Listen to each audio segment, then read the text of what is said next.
So why do we have the turbocharger? We have the turbocharger to put air into the cylinder. The more fuel that you put in the cylinder, the more horsepower you make. But you've got to be able to put in the corresponding amount of air. Increase in fuel is going to require an increase in air for combustion. The EMD engine, instead of being a 4-cycle design like all other automotive engines out there, is actually a 2-cycle design. There is no intake stroke and there's no exhaust stroke. So we have to be always supplying the engine with an external supply of air. What makes these turbochargers so unique is it's a supercharger and it's a turbocharger. From 0 to about 75% throttle, this turbocharger is being turned as a supercharger. So it's being mechanically driven off the rear gear train. Once we reach about 75% throttle, we're making enough exhaust gas energy that the exhaust can take over and it can spin it as a true turbocharger. So there's a one-way clutch inside. So now it'll let the turbocharger spin faster. As it comes back down when the throttle is closed, it'll slow back down, it'll grab that clutch, it'll go back to operating as a supercharger, being driven off the rear gear train. Just since we're staying here, I can show you guys around, and we're going to try to avoid the reflection off my Nixon 5130. I love these watches. I've got quite a few of them. On this side, we have our governor right there. We have our water pump for our right bank. We have our secondary fuel filters, and we have our oil strainer housing. The strainer does a couple of different jobs. When the oil is sucked up out of the crankcase and pushed through the cooler and the filters, it goes through a strainer that's inside this tank. When the oil has been cleaned, when the oil has been filtered and cooled, it comes back into this tank underneath the square cover. From there, the lubricating pump and the piston cooling pump go through these strainers and pull that oil and push it through the engine to do its job. That oil returns to the crankcase and the cycle goes complete.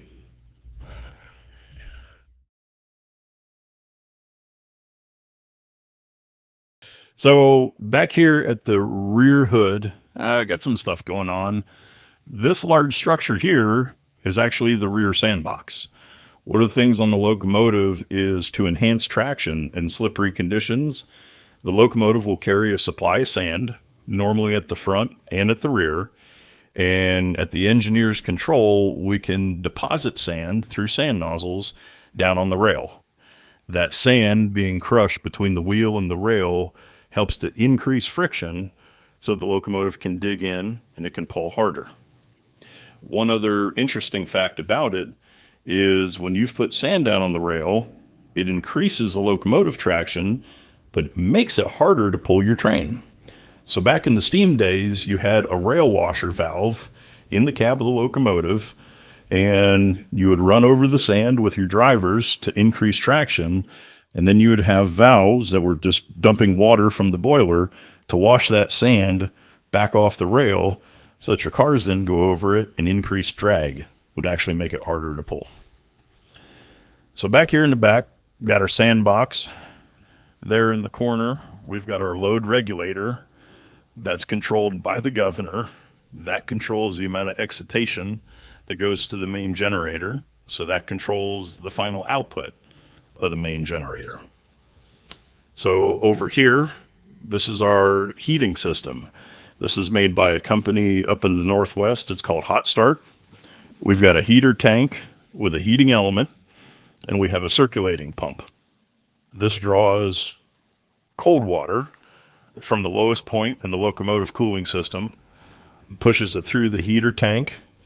It's heated, and then it's sent out to various parts of the locomotive. So those blue hoses that you saw up there at the turbocharger are actually the highest point in the cooling system. So the hot water goes in, trickles down through the engine block, the cycle repeats. That's how we're able to shut these locomotives down with pure water as a cooling, and it'd be below freezing temperatures. Also, here's our air compressor. That's a big air compressor. At full swing of 835 RPM. That compressor makes 256 cubic inches of air at a rated pressure of 150 psi. So down here underneath the locomotive, this is actually the number 2 traction motor. There are 4 motors, 1 on each axle. This is what takes the electrical energy from the generator being turned by the engine that converts it back into rotational energy and moves this thing down the track. We've got these big power cables that feed the motor. These motors nominally are rated at 600 volts at their operating speed, and this motor's continuous rating, this motor will handle 700 horsepower continuously. Multiply that by 4, got a pretty strong pulling locomotive. So it's a DC motor. It has 1 gear on the axle, has 1 pinion gear on the motor. They're enclosed inside the gear case. They rotate in a thick tar-like substance for lubrication. And again, that's what moves this thing down the track. Depending on your gear ratio will determine your top speed. This locomotive has a gear ratio of 62-15, gives us a top speed of about 65 miles an hour. However, there are different gear ratios that'll let you get all the way up to 105. Okay, so up there in the cab, on the control stand, we saw the independent brake valve. We saw the gauge with the red needle, tells us how much pressure. This is where all the magic happens. This is one of the locomotive brake cylinders. On this locomotive, there's 1 brake cylinder per wheel. When we apply air pressure, air comes into the brake cylinder, pushes the piston out. We have 1 shoe on either side of the wheel. This is known as clasp brake rigging because we have 2 shoes that are clasping around that wheel. That friction is what brings us down to a stop. So on this design truck, got a couple different modes of suspension. We have elliptical springs here. There's 1 on each side. And then over top of each bearing box, we have coil springs. This will take some of the vibration, some of the shock and everything else out as you go down the track. But if you're on a rough track, it's still a little bouncy up there in the cab.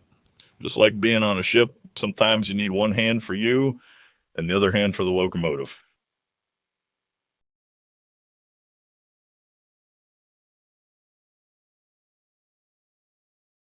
So one other thing that we want to look at while we're down here is this piece right here.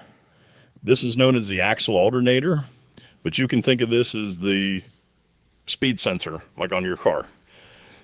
This is connected to the axle. As the axle rotates, this rotates. This generates a speed signal that goes up through this. This is just nothing more than a flexible conduit. This goes all the way up to the speedometer. That tells the speedometer how fast the wheel is rotating. The speedometer knows the diameter of the wheel, knows the circumference of the wheel, it knows what direction we're going in. Then it does the math, and it calculates how fast we're actually traveling down the track. This is the fuel tank. This is one of the main air reservoirs stacked right on top of it. That tank will hold 1,800 gallons of dinosaur squeezins, also known as diesel fuel. But we get them by digging up dinosaurs, and we squeeze them real hard, and then diesel fuel comes out, along with other things. But it's the dinosaur squeezins that make the engine turn, that makes the generator spin, that makes the electrical pixies come down here to the traction motors, and it makes them spin, and we go that way. So this is one of the 2 air tanks that are on this reservoir. They go from here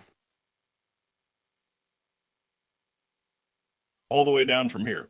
I have no idea the volume because I've never calculated it, but I know that it holds a maximum pressure of 150 psi before the safety pop lifts.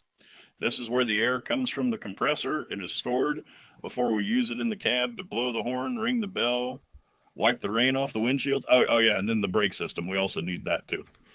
So it powers all that stuff.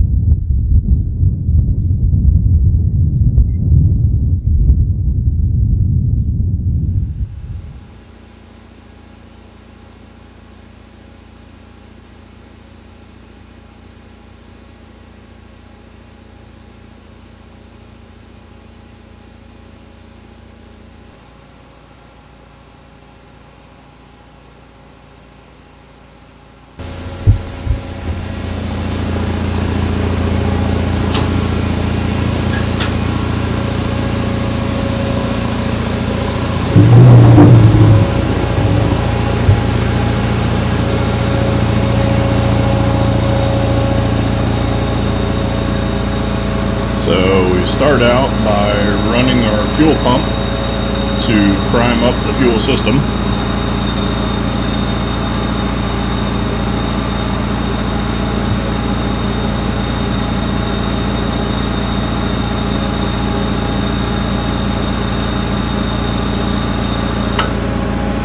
Go Gorilla go.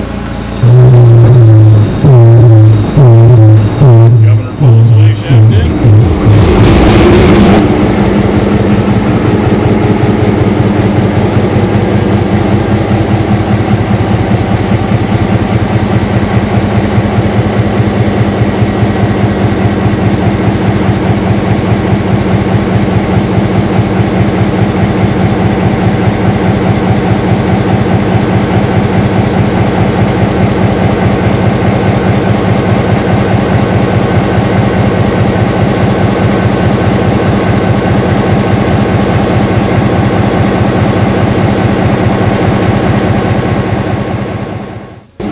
This engine is not a turbocharged engine, where the two GP30s are turbocharged. This engine doesn't have a turbo, but what it has are two large Roots blowers, but those are the true superchargers. So you think about a big drag car at the strip, where they talk about like a 671 blower sits right on top of the engine. This thing has two blowers that look exactly like that, only they're a heck of a lot bigger. That's what we use for pumping air into the engine, so the engine will run. And we don't have a when we don't have a turbocharger, we have two superchargers.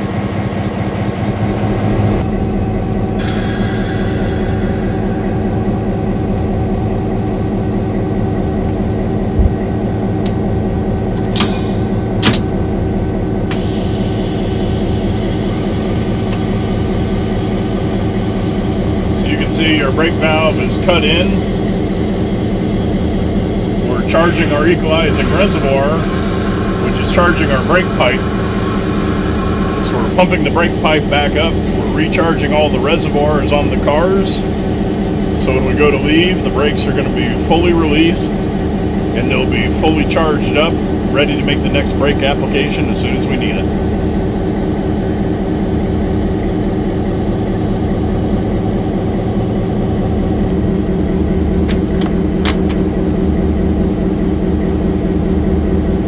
This is the key. This is the reversing handle.